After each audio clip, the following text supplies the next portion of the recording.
Hello, my wildlings, and welcome back to Turnabout Hops. In the last episode, we just began trying to defend poor Mr. Wild.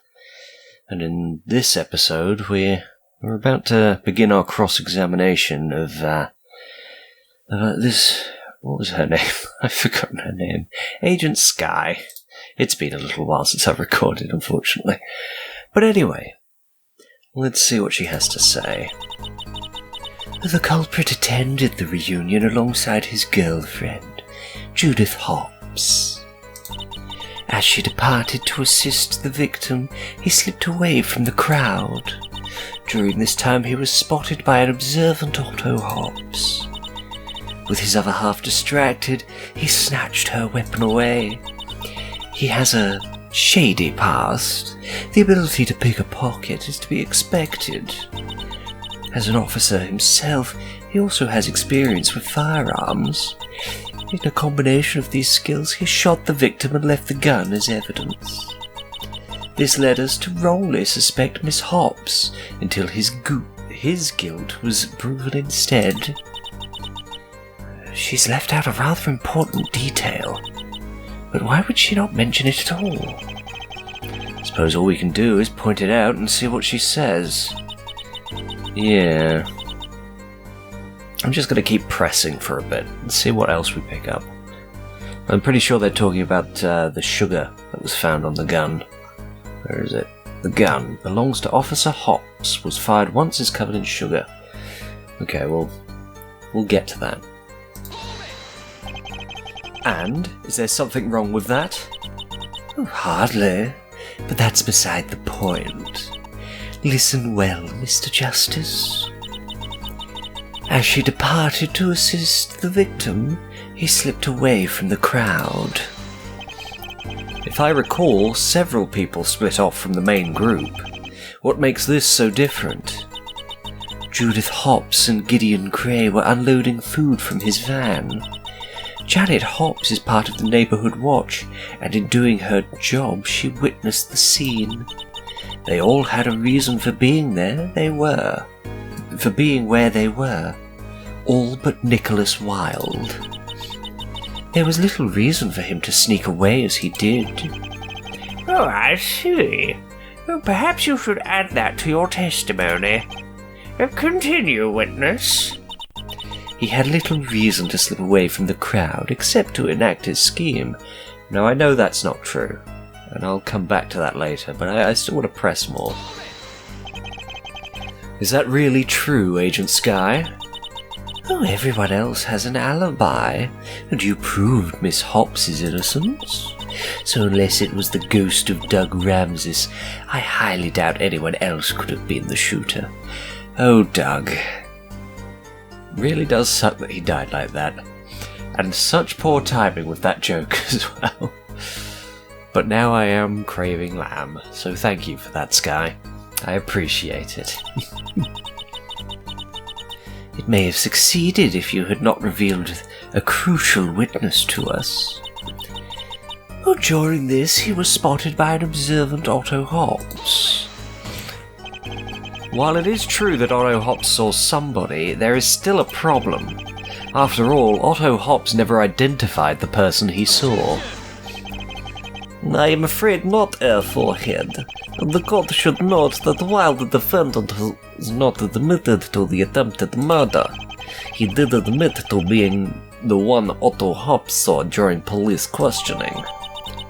Oh, I can confirm this. There should be a note about it in the record. Let me see. Oh, indeed, here it is. Oh, does the defense have any objections to the evidence? No. No, Your Honour. Remember, Nick admitted as much to us as well. That testimony is entirely truthful. Yeah, and useless to us. With his other half distracted, he snatched her weapon away. Mr. Wilde is a police officer. Are you suggesting he'd be able to pull off this crime flawlessly and yet never be noticed? I see you're implying that As an officer of the ZPD, he'd have no experience with such things. How well do you truly know your client, Mr. Justice? Huh? Indeed, let me enlighten you. He has a shady past. The ability to pick a pocket is to be expected. And what is that meant to mean? In the past, I have knowledge of less than honest activities he partook in. Tax evasion aside, he also used to be something of a con artist. Ooh, that's not good.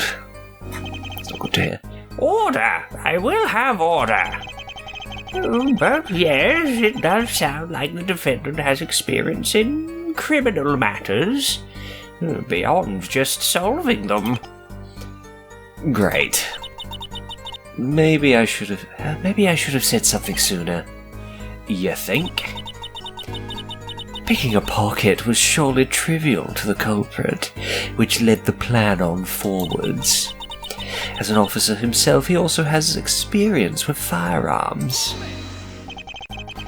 But in that case, why not just use his own pistol? Oh, maybe because he's smarter than you, Mr. Justice. Hey, I'm not planning on committing any crimes soon. Keep it that way. He didn't take it to Bunny Burrow anyhow. In a combination of these skills, he shot the victim and left the gun as evidence. That is yet undecided. Not for long. This led us to wrongly suspect Miss Hobbs until his guilt was proven instead.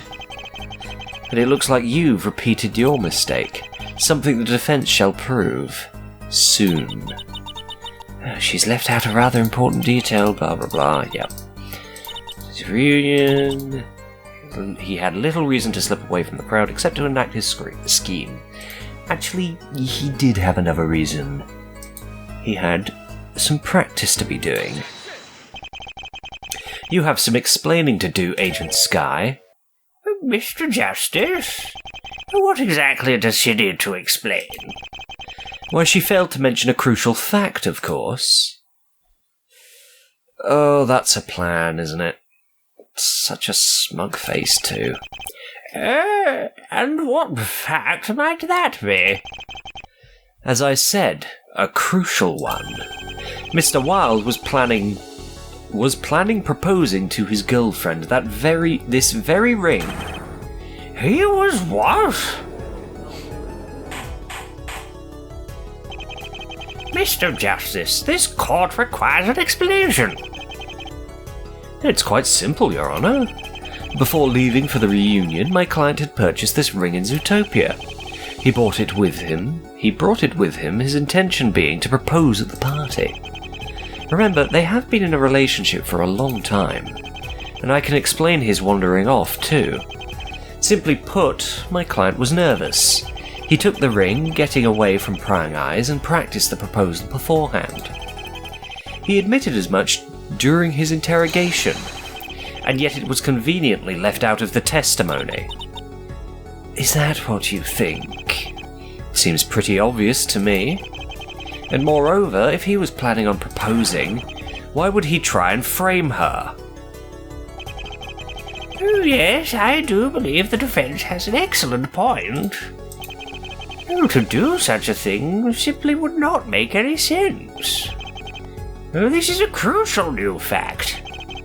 Indeed, such a fact should throw doubt upon the entire case. Exactly. Glad we're on the same page. Oh dear. Sure, if it wasn't simply the defense jumping the proverbial gun. What? The defense seems under the impression that the evidence was hidden. Well, this impression is false. Care to explain, Prosecutor Gavin? That is why I am here, yeah? Well, suffice to say, the ring was to be brought up next, along with the motive for the crime. Uh-oh. I knew that was too easy. A motive? Well, you'll see the ring itself is part of a large picture, and here is the rest of it. Give me a moment. I didn't bring my glasses. I don't actually need glasses, but if they think I'm not as powerful as I actually am, less questions might be asked. What was that, Your Honor? Oh, nothing. Just, I'll see you in the next episode. Next episode, Your Honor? I'm confused. I do not... Shush, do not question... Shush, you know what? I will not question you. I feel like that would be a bad idea. Yes, it would. But anyway, I will see you all in the next episode. Goodbye, good night, and good luck.